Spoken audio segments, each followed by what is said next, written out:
So I love ironies. That's good because the Gospels are full of ironies. So let's ponder an irony. But I mean, one that just struck me recently, I was listening, I love podcasts. I was listening to podcasts about how incredibly safe it is to fly on airplanes, yet people continue to be afraid of flying. And I think there's a bit of a witness. No matter I fly a lot, no matter what time my flight is, could be 5:30 or 6, 7 in the morning, and there are people at the bar. And part of that is because if some people need to get a little tanked up before they get on an airplane, right? But a lot of people are afraid or have some fear of flying in airplanes, but not driving a car. And driving a car is incredibly more dangerous than flying in an airplane, a commercial airplane. You're much more likely to get hurt or killed in a car than in an airplane, and even adjusting for frequency and all that. So why is it? Why that's so ironic? It's so much safer to fly in a commercial airplane rather than drive a car, yet we tend to be more fearful of the plane. Well, it's an issue of control, right? Strapped to a small seat 40,000 feet above the surface of the earth in a tin can doesn't give one a great sense that I'm in control of this situation. That's what it boils down to. At least that's what psychologists tend to think it is. It is probably the experience of being the most out of control you possibly can. You can do nothing, right? So that makes us uncomfortable. Anytime we're in a situation where we do not feel like we have control of the situation, it can make us feel very unsettled, right? We like to think that we have more control than we really do. The only thing we really do control is how we react. We don't have a lot of control over the world around us, but what we do control is how we react to the world around us. So I want to explore a little bit this irony of control with us. We tend to crave it and feel comfortable when we think we have it, and feel uncomfortable when we're not. And it could be summed up in who's boss of me, We like to think we're the boss of our own lives. Are we? No. Well, that's an interesting question, and this is week 2 of our message series entitled Hard Questions. And this series explains or explores some of the hard, thorny questions in life, in questions about God and faith. Last week, Father Mike addressed the question, is God angry and vengeful? Because, when you read some scriptures, it could almost make it seem like God is. But in the gospel reading we just heard, Jesus presents us with another perplexing question. It has to do with who's in control of our lives. Who is the boss of me? So, like my illustration of airplane travel, it's a lot about control. And when it comes to our lives, we ask, who's in charge? Who is the boss of me? Many of you may remember, or maybe some of you still use this expression when somebody's trying to tell you what to do and you're not particularly happy with it. I remember many times as a child saying, "You're not the boss of me," right? Because I was the youngest of 8, and I had 7 siblings who thought they were my boss. At the core, the issue is control and wanting agency over our destiny. So do I really call the shots, or is it God or someone else? Or does God or the church have the right to tell me how to live my life? In the gospel today, Jesus encounters the Pharisees again, and this time they throw in some Herodians as well. The Pharisees were the religious leaders of Jesus' day, and they were constantly at odds with Jesus over the issue of control, right? Herodians were kind of like a political party that supported the corrupt King Herod. And why is there a clash of control? Well, Jesus is becoming a popular leader outside the institutional structures, right? He's an informal leader in that sense. He doesn't have formal status or title, yet many people are following him. Whereas the Pharisees and the Herodians, who seek to have institutional control of people, don't like this young upstart coming in and messing with their control over the people. And so, of course, they're going to, plot to do him in. So through today's gospel, we are witnesses to one instance of this clash between Jesus and the Pharisees. When, Pharisees ask Jesus, and they're trying to trap him, and they ask him if paying the census tax is lawful, right? Well, think about that. Some background will help us understand exactly how they're trying to put Jesus into a corner that he can't get out of. Well, we know that the Roman Empire subjugated the people in the lands they acquired, mainly through military force, and so the imperial Roman government taxed people, right? They taxed, there were various forms of taxes, but in this case, the tax was a tax of 1 day's labor, right, per year for every person that was subjugated to Roman rule. And that would go to build roads, bridges, and protect people from invaders from outside the empire. So the tax and other burdens reminded the people of Palestine that the Roman Empire controlled their lives, their civic lives anyway, and that the Caesar was a boss of them. So think of the situation that they're trying to put Jesus in, right? If Jesus opined, to pay the tax, it would offend his followers, who really resent being controlled or subjugated to a foreign power. Whereas if Jesus suggested not paying the tax, he would be in trouble with the Roman authorities. So it's a seemingly no-win situation. The Pharisees and the Herodians try to control Jesus by trapping him in a conundrum.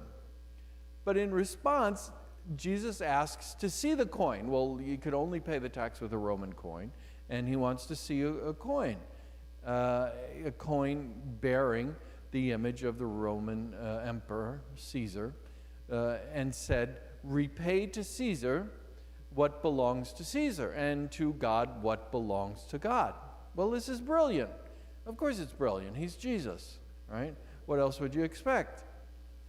In that one response, he averts their trap, he challenges their motives, and switches the conversations from taxes to stewardship of our being, right? So now we have something worth discussing. What does it mean to repay to God what belongs to God? So let me ask you, what belongs to God? That's a real question. Everything, yes, thank you. And who belongs to God? Excuse me? Yeah, you do, I do, we do. We all belong to God. Now, the coin was created in the image of Caesar. So in whose image are you created? Again, please? Yeah, you're created in God's image. You may not feel that way when you get up in the morning and look in the mirror the first thing, but it is true. In some way, you reflect the image of God. Hold on to that thought for a moment. You reflect the image of God in the world, right? You are created in God's image. And so when we're conscious of that, when we're conscious of being made in the image of God, it sets an orientation for our lives, all aspects of our lives. And the orientation is this: as one who is made in the image of God, how do I make decisions about my life? How does my life conform to who I am, the reality of who I am as someone created in God's image?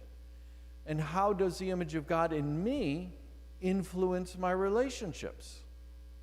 You know, this image shapes my relationships with God, family, friends, co-workers, politics, and our possessions. So when the coin reflected the image of Caesar, it demonstrated that the emperor was the boss. When my life clearly reflects the image of God, it demonstrates that my relationship with God rules my life. And so again, we ask, who is the boss of my life? And my answer is this: the image in who I was created, right? Now, reality, strikes, and I have to ask myself, well, does my life clearly reflect the image of God? No. I'm human. And sometimes it does. We have to give ourselves credit where credit is due. Sometimes we're there and people see the image of God. They may not say it in those words, but they see goodness in us. And when they see goodness in us, they're seeing the image of God. But I know I have free will, and other times I make decisions that do not conform to who I am as a child of God, someone made in the image of God. And then that's when that image gets tarnished. And it doesn't reflect God as clearly as my life should. So that means that our journey in life is kind of trying to constantly be aware of the reality of the fact that I'm made in the image of God, and how do I conform my life to do that? And so we ask ourselves questions like, are we committed to community worship of God each week? To remind us, we're here to be reminded that we are children of God and made in the image of God. And I need to be reminded of that at least weekly, or if not daily, through daily prayer. Do I reach out to my brothers and sisters? As I said, we're all brothers and sisters made in the image of God, and so do I reach out to people in need? Am I generous with my material blessings? Have I asked for forgiveness when I need to? Or have I forgiven when I need to? And have I tried to build relationships with people who are different than me? These are the types of questions we ask ourselves, to kind of polish up the image of God that is within us, and to renew our relationship with God, with others, and ourselves. And it's not as if we do these things perfectly, but the essential thing is that we're striving. We're trying. We know we won't be perfect in this life, but we're giving it our best shot. And that's what God asks of us, to reflect the image of God in all aspects of our lives. So it's just as with any other relationship. We may not be perfect, as there is no relationship that's perfect, but we work at it. It takes the daily commitment to work at our relationships to maintain them. And if we don't work at them, we don't maintain them. So if we struggle, that's okay. We just keep striving to involve God in our decisions. And the more we do that, the more we reflect God's image. That's in us, right? It's there all the time, right? No matter what we do, it is there, but can get a little tarnished. We just need to shine it up every once in a while. So, ironically, we feel more comfortable when we think we have control over our lives. Yet, we don't control the world around us nearly as much as we'd like. And not feeling totally in control can make us uncomfortable, as if we're flying in, an airplane at 40,000 feet. The good news is that we do control how we conform our lives to the situations where, to the image of God in whatever situations we find ourselves. So there's that question again. Who is boss of me, right? And my answer to that, and I invite you to ponder the response, that who is boss of me? Well, it's my relationship with God in whose image I am made. Hold on to that. You are made in the image of God. And reflect that to the people and the world around you.